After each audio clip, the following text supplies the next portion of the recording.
ओम श्री साईराम। ईश्वरमा प्रेम बढाऊ। भगवान श्री सत्य साई बाबाले 18 अगस्त 1996 मा दिनुभएको दिव्य सम्भाषणको पहिलो अंश।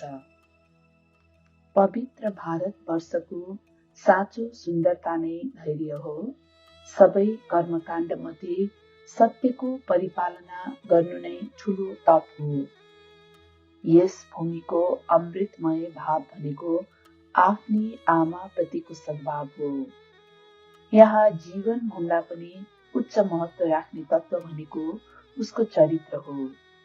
यस्तो महान संस्कृतिलाई बिर्सेर मानिस पश्चिमेली संस्कृतिको नक्कल गर्दैछन्। विडम्बना।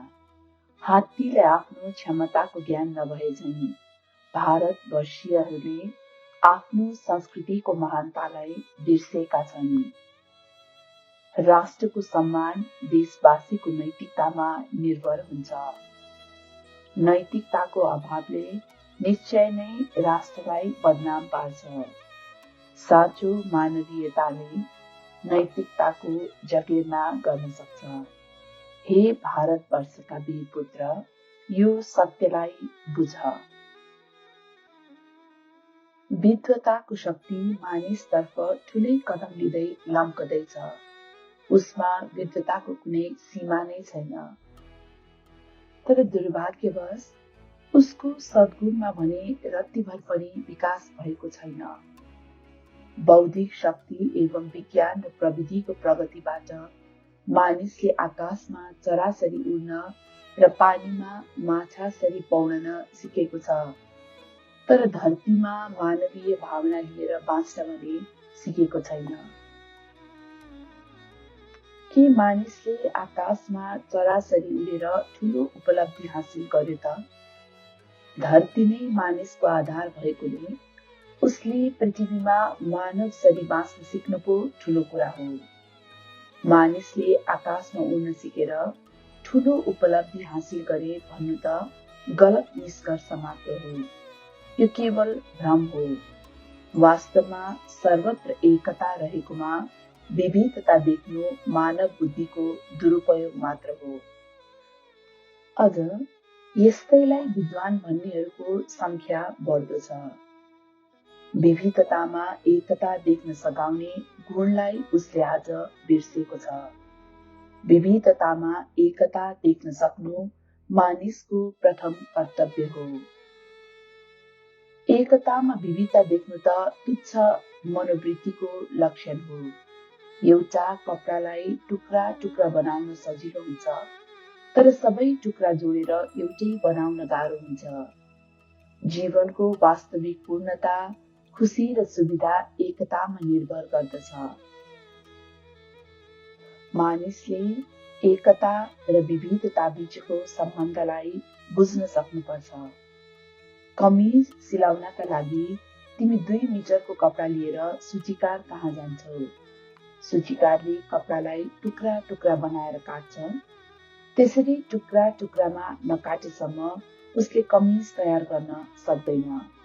उसले बाहुलाको छेउ खल्ती र कठालो बनाउन पहिले काट्नुपर्छ र काटिएका टुक्रालाई पुनः जोड्नुपर्छ।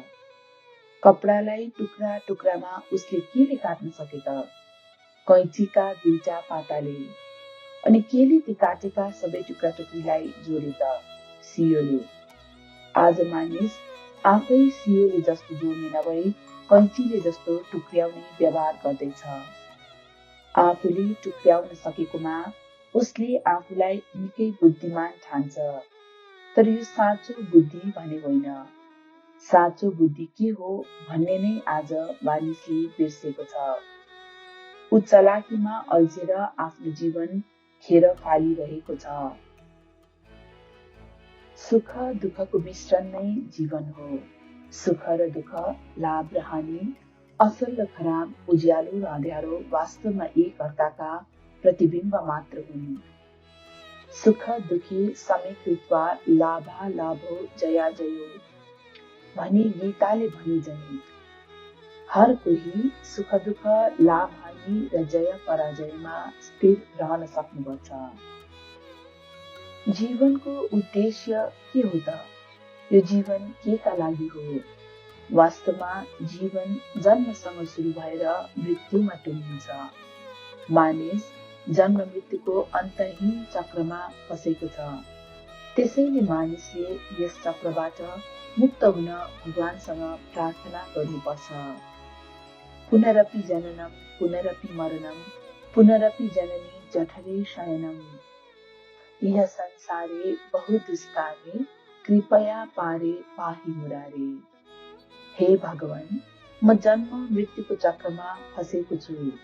मैले आमाको गर्भमा रहनुको पीडा भोगिरहेको छु। जीवन रूपी भवसागर तर्न अत्यन्त कठिन छ। कृपया यस सागरबाट मलाई तारी मेरो उद्धार गर्नुहोस्। जन्मिएका कुनै पनि मानिस कुनै न कुनै दिन मर्ने निश्चित छ। मानिसले आफ्नो जीवन कसरी यापन गर्नुपर्छ? जीवनको लक्ष्य के हो? जीवनको उद्देश्य के हो? मानव जन्म निकै पवित्र ठानिन्छ। जन्तु नाम नरजन्म दुर्लभम, अर्थात् सबै प्राणीमा मानव जन्म दुर्लभ छ। किन यसलाई यस्तो दुर्लभ ठानिन्छ त? यो दुर्लभ किन छ भने यही जुनीमा उसले महान बनेर जीवनको आदर्श दर्शाउन सक्छ। त्यसैले मानिसले सांसारिक सुखको खोजीमा आफ्नो जीवन खेर फाल्नु हुँदैन। हाम्रा उपकुलपतिले आफ्नो सम्भाषणमा सन्तानले आफ्ना मृत आमा बाबुका लागि वर्षको कुनै निश्चित दिनमा कृतज्ञता स्वरूप श्राद्ध गर्छन् भन्ने कुरा उल्लेख गरे। वार्षिकीको त्यो दिनलाई तेलुगुमा तत् दिनमु, अर्थात् त्यो दिन भनिन्छ। आफ्ना माता पिताको मृत्यु भएका दिन उहाँहरूको सम्झना गर्दै कृतज्ञताका केही अश्रु उहाँहरूलाई अर्पण गर्नुपर्छ। वास्तविक तर्पण त्यही हो। आफ्ना माता पितालाई कृतज्ञता अर्पण गर्नु तिमीहरूको प्रथम कर्तव्य हो। किन?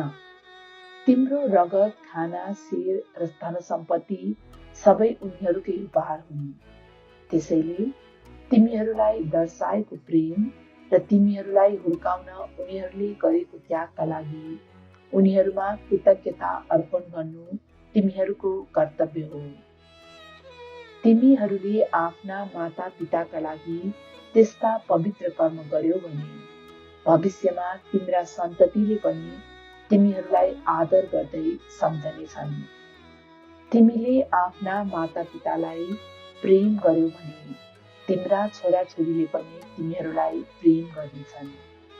तिमीले आफ्ना माता पितालाई अनादर गर्यौ भने तिम्रा सन्तानले पनि तिमीलाई अनादर गर्नेछन्। यस संसारमा कोही पनि आफ्नो कर्मको परिणामबाट उम्कन सक्दैन। त्यसैले तिमीले कृतज्ञताको भावलाई आफ्नो हृदयमा संरक्षित गर्दै असल आदर्श निर्धारण गर्नुपर्छ। आजका विद्यार्थीहरू सद्गुणका लागि नभई बौद्धिक विकास गर्ने हेतुले मात्र मेहनत गर्दछन्। शैक्षिक उपलब्धिका लागि उनीहरू हिरो भए पनि सद्गुणका लागि जिरो हुन्छन्। उनीहरू पढाइमा 100% अङ्क हासिल गर्छन्, तर सदाचरणको मूल्याङ्कन गर्दा भने तिनीहरूले 100मा 1 अङ्क पनि ल्याउन सक्दैनन्। जीवनको 4 भागको 3 भाग चरित्र हो। चरित्र बिनाको शिक्षा बेकार हुन्छ। त्यसैले चरित्र निर्माणमा पूर्ण शक्ति लगाऊ। तिमी शक्ति, धन सम्पत्ति, बुद्धि र शारीरिक बलले युक्त त होलाऊ, तर दैवी अनुकम्पाको शक्ति नै छैन भने ती सबै शक्ति व्यर्थ हुन्छन्। महाभारतको युद्धमा कर्णलाई के भयो भन्ने कुरा तिमीहरू सबैलाई थाहै छ। शारीरिक पराक्रम र बुद्धिको शक्ति त होला कसैमा, तर दैवी कृपा नभए चिन्तामै हुनेछौ। ठुलै योद्धा भए पनि कर्णको भाग्य कस्तो रह्यो, नबिर्स है यस सत्यलाई कहिल्यै पनि।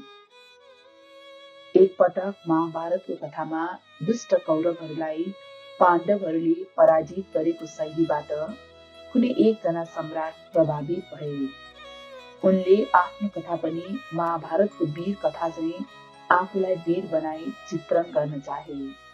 दरबारका विद्वान र कविहरूलाई भेला गरी बैठक बोलाएर उनले भने, हे महान विद्वानहरू, तिमीहरूले मेरो कथा महाभारतको शैलीमा लेख्यौ भने म तिमीहरूलाई यथेष्ट धन सम्पत्ति पुरस्कारमा दिनेछु। तिमीहरूले मलाई सद्गुणी र सत्यका प्रतिरूप रहेका पाण्डवहरू मध्येका जेठासँग तुलना गर्न सक्छौ। तब विद्वान मध्येका एकले सोधे, हे महाराज, हामीले हजुरका 4 भाइ चाहिँ कसलाई चित्रण गर्ने त? राजाले केही बेर सोचेर भने, 4 जना मन्त्रीहरू मेरा लागि निकै प्रिय छन्, तिनीहरूलाई नै मेरो भाइ ठान। हे महाराज, कौरवहरू को हुन् त? सबै मेरा शत्रुहरू कौरव समान हुन्, ती सयौं छन्, राजाले भने। वार्तालाप सुनिरहेका एकजना बुद्धिमान कविले उठेर सोधे, हे महाराज, पाण्डवहरू 5 दाजुभाइ थिए। हजुरले आफ्ना 4 भाइहरू आफ्ना मन्त्रीहरूबाट निर्धारण गर्दै हुनुहुन्छ। शारीरिक रूपले बलियो हुनेलाई हामी भीम ठानौला र तीक्ष्ण बुद्धि हुनेलाई अर्जुन ठानौला। त्यसै गरी नकुल र सहदेव पनि ठानौला। तर अझै एउटा धारणामा भने हजुरले विचार गर्नु पर्ला। हजुरलाई युधिष्ठिर र हजुरकी रानीलाई द्रौपदी जसरी चित्रण गर्दा पाण्डवहरूकी पत्नी द्रौपदी जसरी नै 4 मन्त्रीहरूले पनि हजुरकी रानीलाई पत्नी भन्नुपर्नेछ। त्यसैले हजुरले अब द्रौपदी कसलाई बनाउने भन्ने विषयमा निधो गर्नुपर्छ। तिनी हजुरकी मात्र नभएर 4 मन्त्रीहरूकी पनि पत्नी हुनेछिन्। यो सुन्ने बित्तिकै राजाले महाभारत जसरी नै आफ्नो कथा लेख्ने विचार त्यागे। कथाको सार के हो भने, तिमीले महाभारत जस्ता ग्रन्थ अध्ययन गर्दा ती कथाका जीवनको आधारलाई बुझ्नुपर्छ। यस महान ग्रन्थका प्रत्येक पात्र र हरेक धारणाको कुनै निश्चित जीवन आधार थियो। तिनलाई बुझेपछि मात्र तिमीले ती सबैको महत्त्व र सन्देशलाई बुझ्न सक्नेछौ। जीवनको आधार नबुझ्नेले तिनै राजाले जस्तो दुर्दशा भोग्नुपर्छ।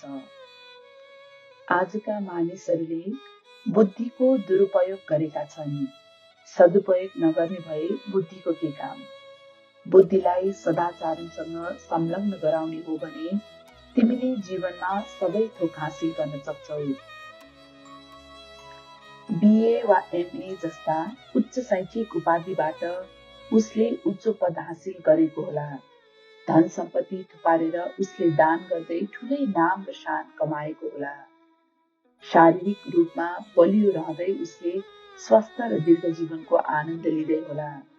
वेदको अध्ययन गरी उपदेश दिने कोही महान विद्वान पनि होला। तर भगवानको साँचो भक्तसँग कसैले बराबरी गर्न सक्दैन। प्रेम स्वरूपहरू, यस पवित्र भूमिमा जन्मिसकेपछि तिमीहरूले बुद्धिका साथसाथै सद्गुणको विकासका लागि सङ्घर्ष गर्नुपर्छ। निश्चित उद्देश्य पूर्तिका लागि बुद्धिले सहयोग गर्दै गर्दा तिम्रा सद्गुणले तिम्रै ख्याति बढाउनेछन्। जीवनमा 2 कुराहरू मात्र शाश्वत र सत्य छन्। ती के हुन् त? ती हुन् सदाचरण र असल नाम। अस्थिरम जीवन लोके अस्थिरम यौवनम धनम अस्थिरम दारपुत्रादि धर्मम प्रीतिम द्वयम स्थिरम। संसारमा जीवन अस्थिर छ, त्यसै गरी यौवन र धन पनि अस्थिर नै छन्। पत्नी र सन्तान पनि स्थायी होइनन्, केवल धर्म र कीर्ति मात्र स्थायी हुन्छन्। यो संसार नै अस्थिर भएकाले यसमा भएका सबै थोक उल्टो बादल सरी क्षणिक नै छन्। जब कोही जन्मन्छ तिमीले उसलाई शिशु भन्छौ। 10 वर्षपछि ऊ किशोर भनिन्छ।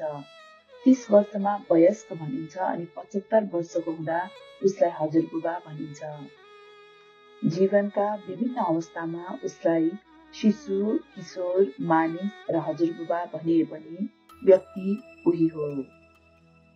भगवानले मानिसलाई प्रदान गर्नुभएका शक्तिमध्ये समय अति महत्त्वपूर्ण र अमूल्य शक्ति हो। त्यसैले समय खेर नफाल। समय खेर फाल्नु जीवन खेर फाल्नु सरह हो। वास्तवमा समय नै भगवान हो। समयलाई कालाय नमः, कालकालाय नमः, कालदर्पदमनाय नमः, कालतीताय नमः, कालस्वरूपाय नमः, कालनियमिताय नमः अर्थात् समयलाई नमस्कार छ। समयभन्दा परकालाई नमस्कार छ। समयलाई परास्त गर्नेलाई नमस्कार छ। समय पार गर्नेलाई नमस्कार छ। समय स्वरूपलाई नमस्कार छ। समयलाई आदेश दिनेलाई नमस्कार छ भनी उच्चारण गर्दै नमस्कार गरिन्छ। हरेक थोक समयबाटै सञ्चालित छ। जन्म र मृत्युका लागि पनि समय नै जिम्मेवार छ। कोही मर्दा मानिसहरू भन्ने गर्छन् उसको समय सकियो। काँचो फल पाक्नका लागि पनि समय नै जिम्मेवार छ। त्यसैले समय अति महत्त्वपूर्ण छ अनि यो नै सबै थोकको आधार पनि हो। विद्यार्थी वर्ग, तिमीहरूले कसैको उपहास गर्यो भने स्वयं भगवानकै उपहास गरिरहेका हुनेछौ। त्यसैले कहिले अरूको उपहास वा आलोचना नगर। अरूको आलोचना गर्नमा तिमीहरूले धेरै समय खर्चिन्छौ। अरूको आलोचना गर्नुको सट्टा तिमीसँग अरू कुनै काम छैन? अरू केही गर्नु छैन भने बरु गुन्द्री फिजाएर सुत। खराब कुरामा आफ्नो समयको दुरुपयोग किन गर्छौ? समय दुरुपयोग गर्ने व्यक्ति ठुलो पापी हो। त्यसैले समयको सधैँ सदुपयोग गर। जय साईराम।